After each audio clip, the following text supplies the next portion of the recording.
तो बेटा हम सीमांत अभिकर्मक के डेफिनेशन समझ रहे थे।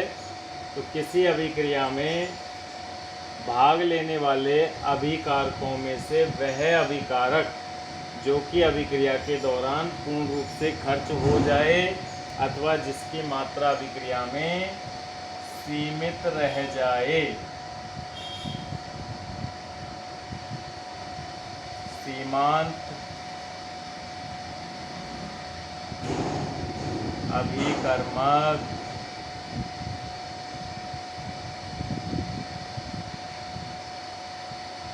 कहलाता है।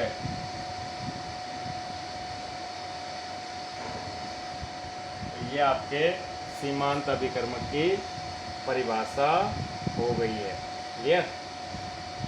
चलिए, सीमांत अभिकर्मक की डेफिनेशन को हमने समझ लिया। ये डेफिनेशन है सीमांत अभिकर्मक की। ठीक है, अब हम सीमांत अभिकर्मक पे अगर बात करें कि सीमांत अभिकर्मक को अब जितने भी उत्पाद बनते हैं अभिक्रिया में, उत्पाद का निर्धारण सीमांत अभिकर्मक से ही होता है। अभिक्रिया में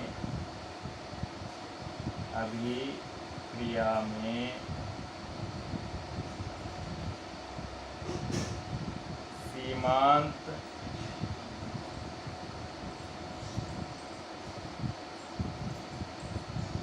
अभिकर्मक का निर्धारण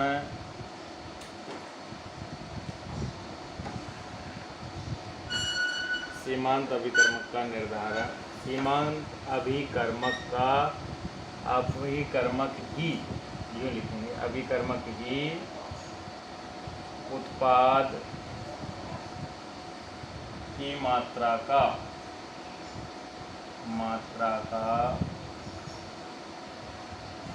निर्धारण करता है। यानी सीमांत अभिकर्मक से अब आपको ये फैसला लेना है कि कोई उत्पाद अगर अभिक्रिया में बनेगा तो वह कितना बनेगा और क्या होगा। ठीक है, तो डेफिनेशन मिटा दूँ। अब हम सीमांत अभिकर्मक क्या होता है ये डेफिनेशन तो समझ ली। अब सीमांत अभिकर्मक का निर्धारण कैसे करते हैं तो इसको समझते हैं।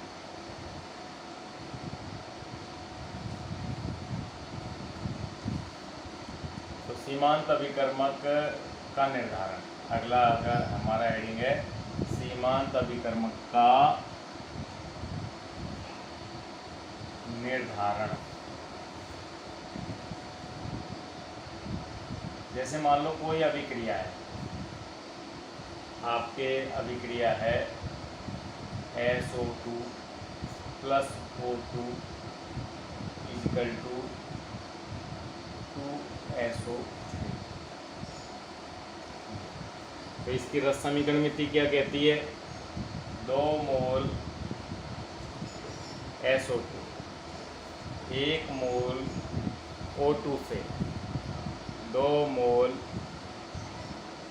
SO3 बनाता है। और हम देखे क्या चल रहे हैं, गिवन हमें क्या दे रखा है, गिवन। तो इसके 10 मोल और इसके भी 10 मोल दे रखे हैं। ठीक है, कितने मोल दे रखे हैं? 10 मोल और 10 मोल। तो अभिक्रिया ये कह रही है बेटा 2 मोल SO2 और 1 मोल ऑक्सीजन की ज़रूरत होती है 2 मोल SO3 बनाने के लिए। 2 मोल SO2 चाहिए, 1 मोल O2 चाहिए, तब जाके 2 मोल SO3 बनेगा। और हमें 10 मोल दे रखे हैं इसके और इसके 10 मोल दे रखे, दोनों के बराबर मोल दे रखे ना। तो अगर अपन जानते हैं कि कौन पहले पूरा खर्च होगा, तो अब इसके अगर 10 मोल अपन पूरे खर्च कर देते हैं तो फिर इसके 20 मोल चाहिए और इसके तो 10 ही मोल है। तो 10 मोल, लेकिन इसके हिसाब से देखेंगे तो इसके 10 मोल पूरे खर्च होते हैं तो इसके 5 मोल ही खर्च होंगे, क्योंकि इसके 2 मोल खर्च होता है तो इसका 1 मोल खर्च होता है। यानी इसके 2 मोल पर इसके 1 मोल, तो इसके 10 मोल पर इसके 5 मोल। तो ये बच जाएगा ना, और ये पूरा खर्च हो जाएगा। तो मैं इसके 10 मोल में से इसके पूरे 10 मोल खर्च कर देता हूँ, ठीक है। और अब इसके कितने होंगे, तो इसके होंगे 10 मोल में से कितने खर्च होंगे इसके होंगे आपके 5 मोल खर्च। कितने? 5 मोल खर्च होंगे। तो अब देखो, इसके 10 में से 10 खर्च हो गए, तो इसके तो 0 मोल बच गए, और इसके कितने बच गए? 5 मोल बच गए, ठीक है। 5 मोल बच गए ना। उत्पाद के कितने बनेंगे? तो जितने इसके खर्च होते हैं उतने उत्पाद के बनते हैं, तो उत्पाद के कितने बनेंगे? 10 मोल बनेंगे। ये उत्पाद के भी मोल हो गया।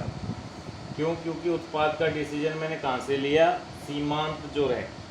तो इस अभिक्रिया में अगर आपसे पूछे सीमांत अभिकर्मक कौन सा है, तो ये तो हो गया आपके सीमांत अभिकर्मक, ठीक है। और ये हो गया आपके पास अतिरिक्त अभिकर्मक, जो अतिरिक्त जिसकी मात्रा शेष रह जाती है, अतिरिक्त शेष अभिकर्मक, ये हो गया। तो सीमांत अभिकर्मक का पता लगाने का ये तरीका है कि आप ऐसे हिसाब लगाओ। अब मैं एक डायरेक्ट तरीका और बता देता हूँ आपको कि सीमांत अभिकर्मक पता लगाने का डायरेक्ट तरीका। तो यहाँ से समझ में आ गया आपके? चलिए अब एक और तरीका देख लो। पहले आप उसमें लिख लेना सीमांत अभिकर्मक की पहचान करने का तरीका। तो क्या सीमांत अभिकर्मक की पहचान कैसे करोगे? किसी भी अभिक्रिया में आपको गिवन मोल है, तो आप क्या करोगे? गिवन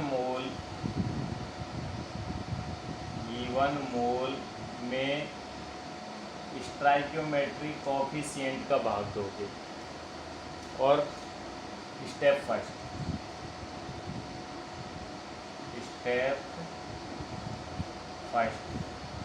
इसमें क्या करोगे?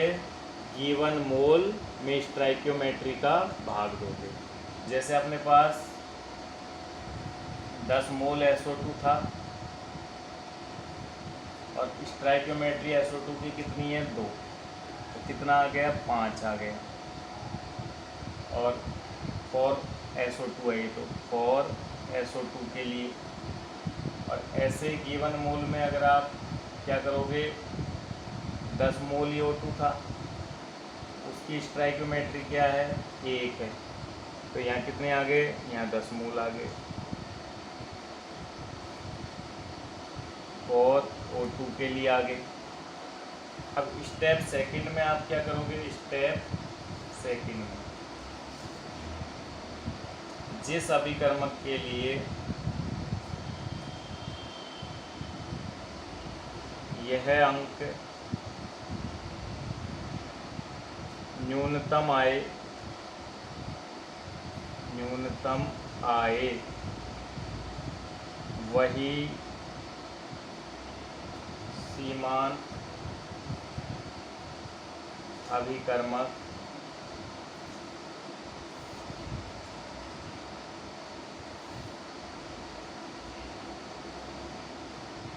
तो यहाँ से नहीं दिखा आपको। चलो, ये तो आ गया 4 SO2 गिवन मोल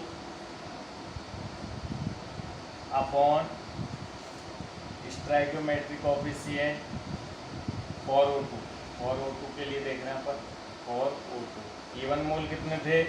हम 10 मोल लेके चले थे, और इसमें स्टोइकियोमेट्री ऑक्सीजन की कितनी है? रस समीकरण मिति गुणांक 1, कितना आया?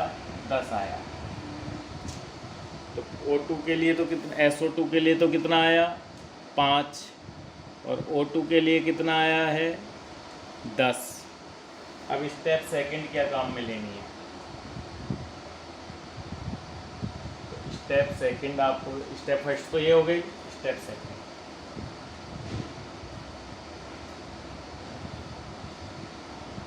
जिस अभिकारक के लिए यह अंक न्यूनतम प्राप्त होगा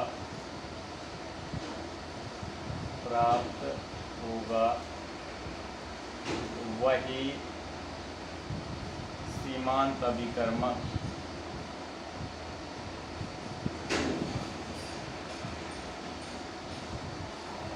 यानी LR लिमिटिंग रिएक्टेंट बनेगा। समझ गए आप? तो सीमांत अभिकर्मक कौन बनेगा? तो SO2 के लिए तो ये अंक 5 आया है और O2 के लिए 10 आया है। तो सीमांत अभिकर्मक कौन बन गया बेटा? SO2 बन गया। ये वन बन गया, SO2 बन गया। एक और एग्जाम्पल से समझे, समझ गए? तो एक और एग्जाम्पल ले रहा हूँ, ये मिटा दूँ? चलिए मिटा दूँ। एक और एग्जाम्पल से हम इसको समझते हैं। जैसे मान लो NH3 है प्लस 5O2 है, 4NH3 4NO plus 6H2। Question क्या कहता है? यदि अभिक्रिया 1 मोल NH3 व 1 मोल O2 के साथ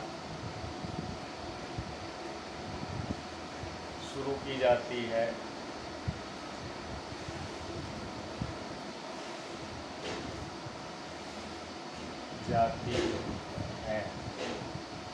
तब फर्स्ट क्वेश्चन है सीमांत अभिकर्मक की पहचान करो। दूसरा क्वेश्चन है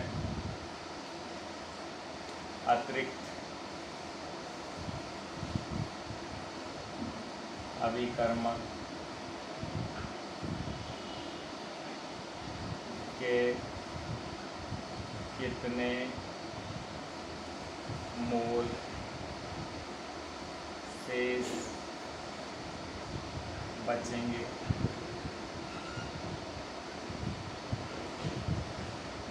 तीसरा क्वेश्चन है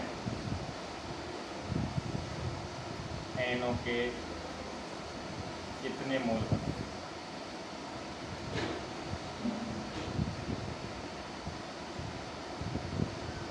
तीन क्वेश्चन आपसे पूछता है।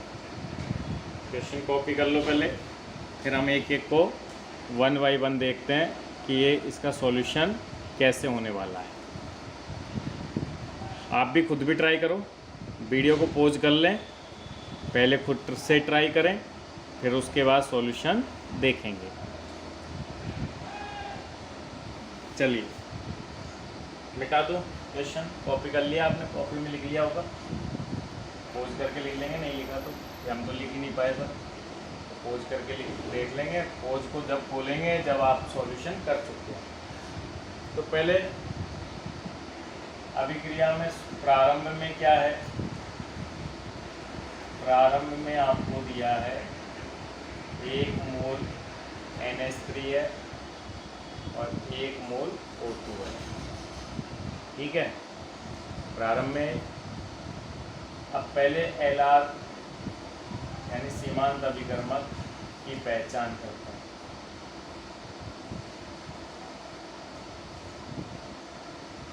और NH3 क्या लिखेंगे? गिवन मोल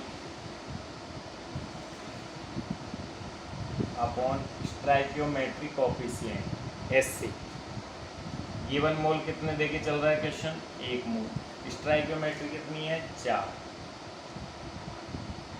ऐसे फॉर O2 गिवन मोल कितने हैं? कोई गिवन मोल और स्टोइकियोमेट्री कितनी है? तो गिवन मोल 1 है, स्टोइकियोमेट्री 5 है। तो ये तो आएगा आपके 0.25 और ये आएगा 0.20। तो ये न्यून है से वो न्यूनतम मिनिमम नंबर है, मिनिमम नंबर है। तो जो मिनिमम नंबर होता है वही LR होता है।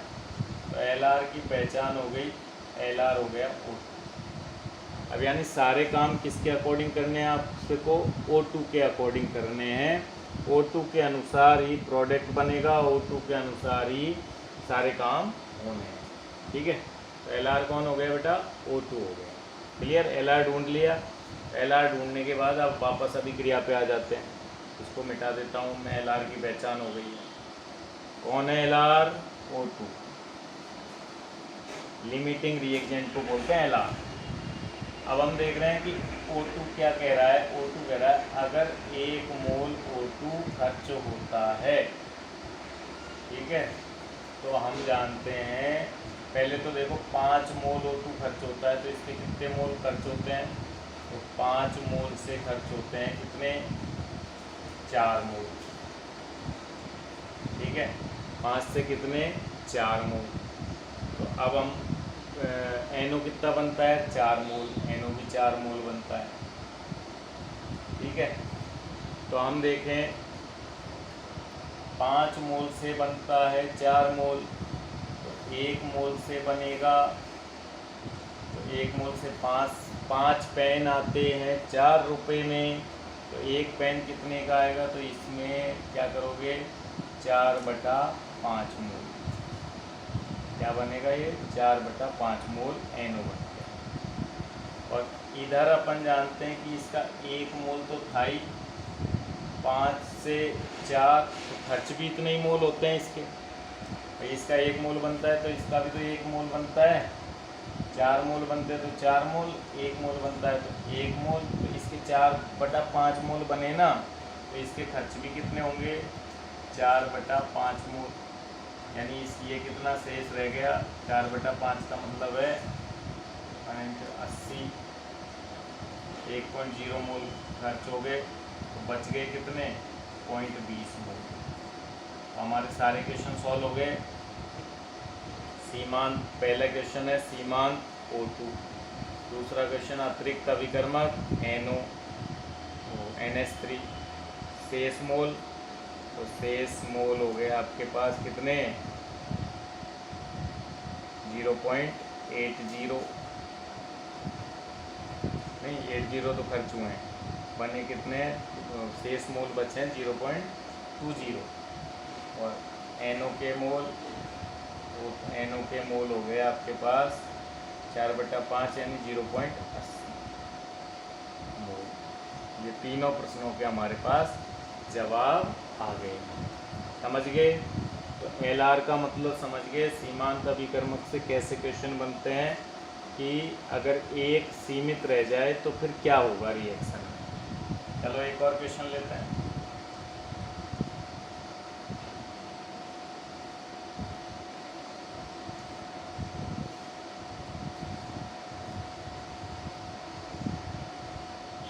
लो एक और क्वेश्चन है आपके पास। N2 + 3H2 = 2NH3। प्रारंभ में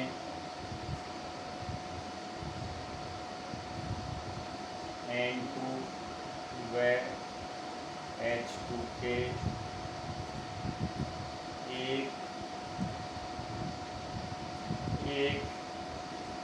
एक मोल से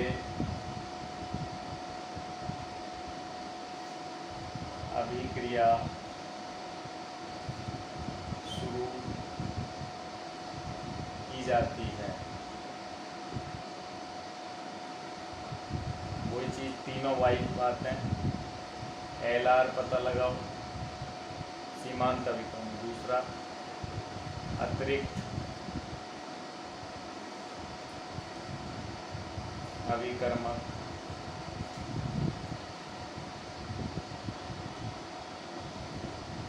के कितने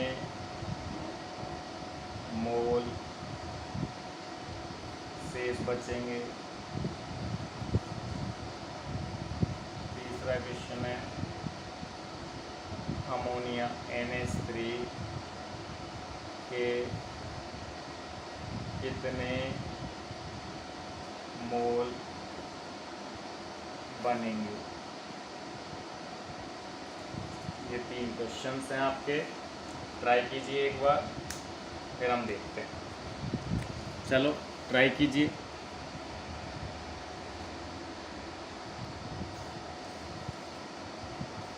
तो पहले LR निकालते हैं इसमें। अब LR की पहचान, तो क्वेश्चन मिटा दूं।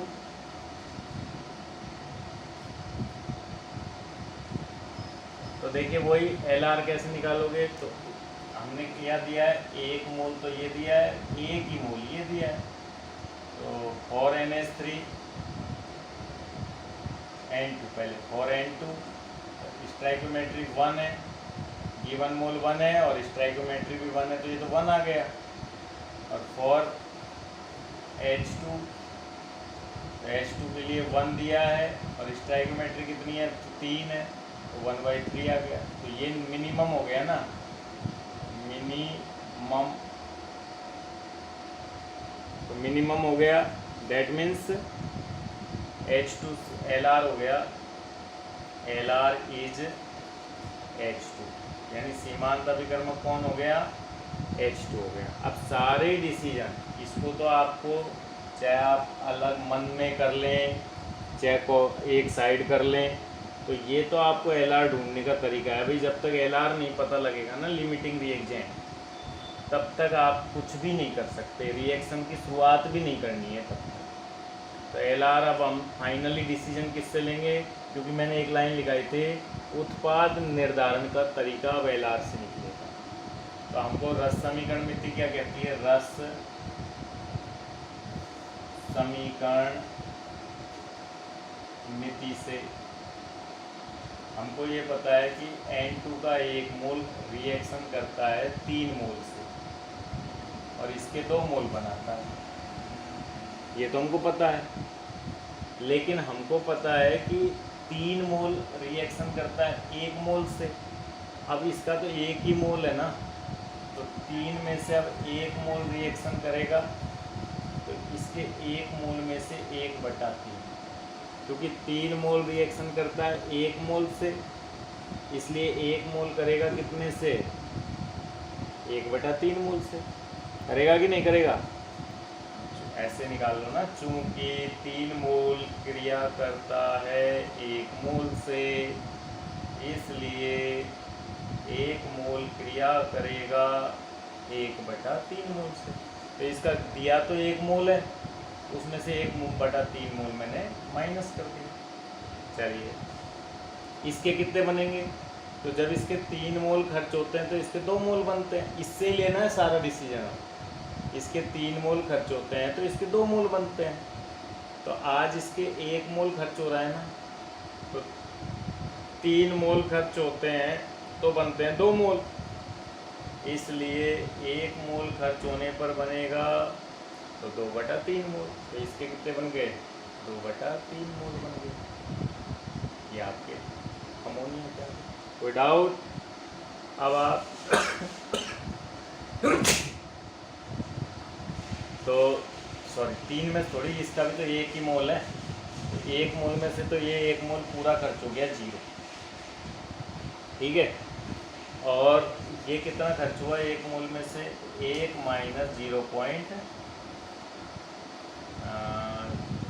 0.33, इसको 1/3 को 33 कर दो, तो ये बचेगा 0.67 मोल, तो ये बच जाएगा। ये तो पूरा खर्च हो ही गया 0, और ये इसके 2/3 मोल बन गए। ठीक है, तो यानी कहने का मतलब अब आ गया हमारे आंसर। 3 क्वेश्चन थे।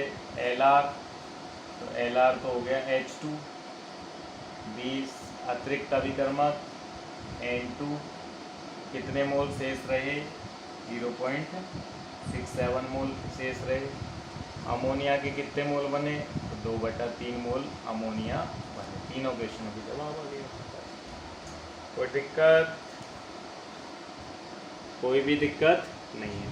तो अब तक तो मैं आपको मोल ही दे के चल रहा था। अब मेरे क्वेश्चनों की नेचर बदल रहा हूँ कि सीमांत अभिकर्मक पे और कैसे भी क्वेश्चन बन सकते हैं। तो देखो, अभी तक तो मैं आपको क्या दे के चल रहा हूँ बेटा? तो मैं अभी तक आपको केवल और केवल मोल दे के चल रहा था। अब आप देखेंगे NCERT की क्वेश्चन लेते हैं।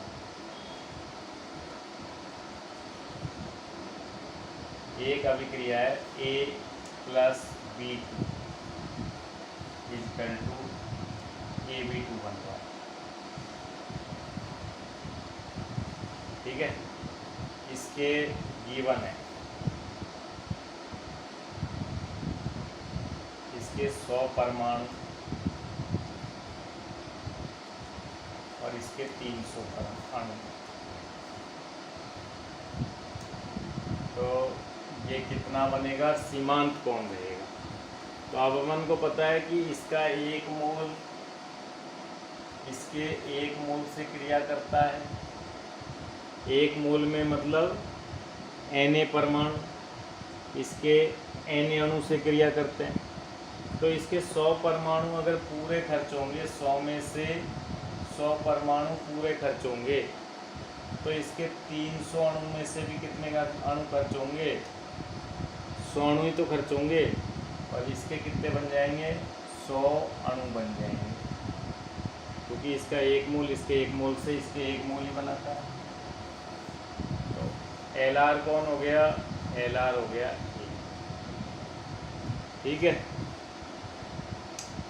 चलो ये NCERT में क्वेश्चन है, LR पता लगाओ।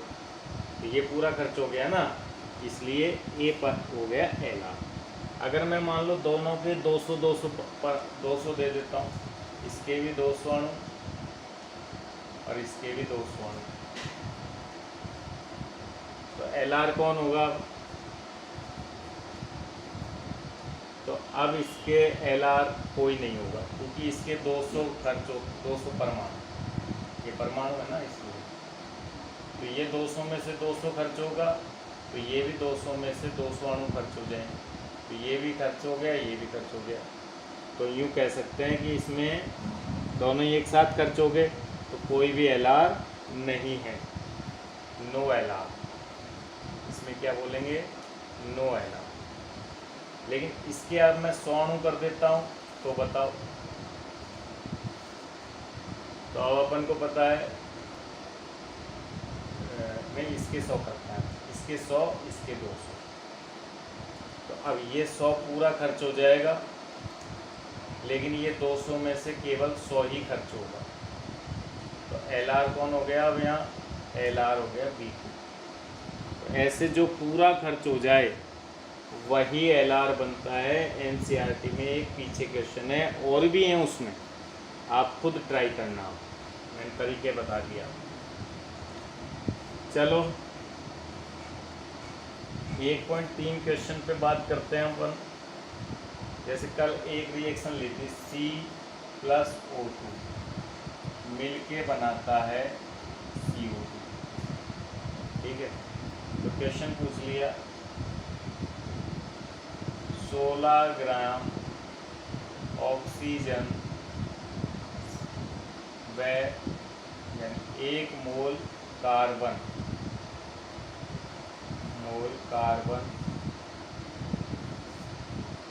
तथा 16 ग्राम O2 ऑक्सीजन की क्रिया से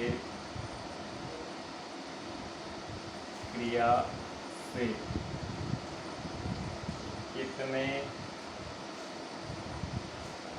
लीटर CO2 उत्पादित होगी। ये है क्वेश्चन, करिए देखें, ट्राई करो एक बार। कितने लीटर, कल भी ऐसा क्वेश्चन कराया था हमने, अब आज भी एक ऐसा क्वेश्चन है आपके पास सामने, सॉल्व करो। चलो आप खुद ट्राई कर लिए, अब मैं करता हूँ। 16 ग्राम O2 दिया आपको, और आपको पता है 16 ग्राम O2 में कितने मोल होते हैं। पहले तो 16 ग्राम O2 में मोल निकालो, क्योंकि ग्राम में मात्रा है ना, जब तक मोल नहीं आएंगे तब तक कुछ नहीं होने वाला। तो मोल का फॉर्मूला है दिया गया भार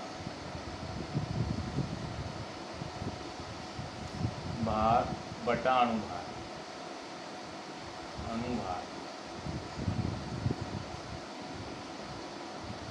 दिया गया भार कितना है, 16 ग्राम। ऑक्सीजन का अणुभार कितना होता है, 16 दूना 32, यानी 1/2 मोल। तो इनको तो एक साइड लिख लो आप, कि हमने सबसे पहले 16 ग्राम ऑक्सीजन दिया है तो उसको भी मोल में कन्वर्ट कर लिया, आधा मोल आ गया। ठीक है, अब सुनो देखो, अब आपको रस समीकरण मिति कहती है कि इसका 1 मोल, इसके 1 मोल से इसका 1 मोल बनाता है, ये तो रस समीकरण मिति कह रही है। 1 मोल मतलब 22.4 लीटर CO2 बनाता है। 1 मोल में कितना आयतन, 22.4 लीटर। लेकिन दिया क्या है, दिया है इसका तो 1 ही मोल दिया है, लेकिन इसका 16 ग्राम दिया है, इसका मतलब आधा मोल दिया है। तो अब CO2 का आयतन पूछा है आपसे, तो अब अपन को पता है कि जब इसका 1 मोल पूरा खर्च होता है तो इसका भी 1 मोल होना चाहिए, लेकिन इसका तो आधा ही मोल है। तो फिर LR कौन हो गया, LR हो गया O2। क्रिया किसके अनुसार होगी, O2 के अनुसार होगी। तो ये आधा मोल पूरा खर्च होगा आधे में से, आधे में से कितना खर्च होगा, पूरा आधा खर्च होगा। अब ये 1 खर्च होता है तो ये 1 खर्च होता है, ये आधा खर्च हो रहा है तो ये भी फिर 1 में से आधा ही खर्च होगा, और इसका भी फिर आधा मोल बनेगा। और आधे मोल में कितना आयतन, इसका आधा आयतन यानी 11.2 लीटर। अब कितनी CO2 बनेगी, 11.2 लीटर CO2 बनेगी, पूरी CO2 नहीं बन सकती। समझ गए। तो ऐसे LR के क्वेश्चन होते हैं कि CO तो कहता है कि पूरा 1 मोल बना तो भले ही, लेकिन मना कौन कर रहा है, O2 मना कर रहा है, आधा ही बनवाना चाह रहा है। ठीक है, तो बेटा ये LR के क्वेश्चन थे। एक क्वेश्चन में अब आपको होमवर्क के लिए डालता हूँ, देखें आप खुद ट्राई करना कि 2 क्वेश्चन डालेंगे।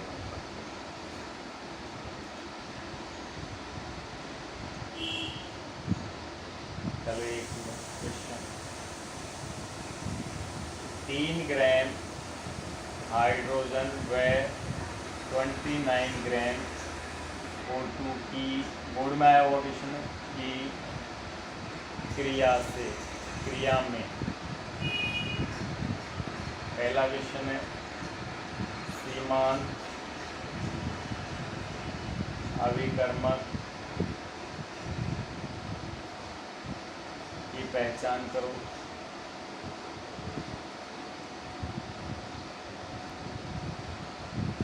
दूसरा क्वेश्चन है, अतिरिक्त अभिकर्मक की कितनी मात्रा शेष बचेगी।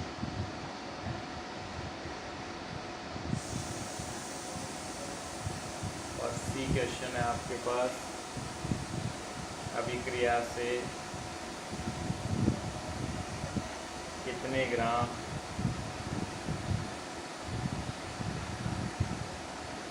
H2O निर्मित होगा। ट्राई करेंगे क्वेश्चन को, फिर उसके बाद पहले देखो, पहले अभिक्रिया लिखनी पड़ेगी H2 + O2 = 2H2। इस समीकरण के अनुसार ये अभिक्रिया होगी। पहले सीमांत अभिकर्मक का पता लगाना, मोल निकालने पड़ेंगे इसमें, क्योंकि आपको ग्राम में मात्राएं दी गई है, तो पहले मोल निकालने पड़ेंगे, फिर मोल निकालने के बाद सीमांत अभिकर्मक निकलेगा। सीमांत अभिकर्मक के बाद सारी बातें सीमांत अभिकर्मक से करना, तो आपके क्वेश्चन डेफिनेटली सॉल्व हो जाएगा। तो ये था बेटा हमारा सीमांत अभिकर्मक का कॉन्सेप्ट। तो इस तरह से हमने सीमांत अभिकर्मक को लिया। आप पढ़ते रहिए, क्वेश्चंस करते रहिए। मोल कॉन्सेप्ट बड़ा अच्छा टॉपिक है, अगर इसमें दिमाग चल गया तो केमिस्ट्री का सबसे स्ट्रॉन्ग और सबसे ज़्यादा क्वेश्चन देने वाला टॉपिक है। ठीक है, थैंक यू।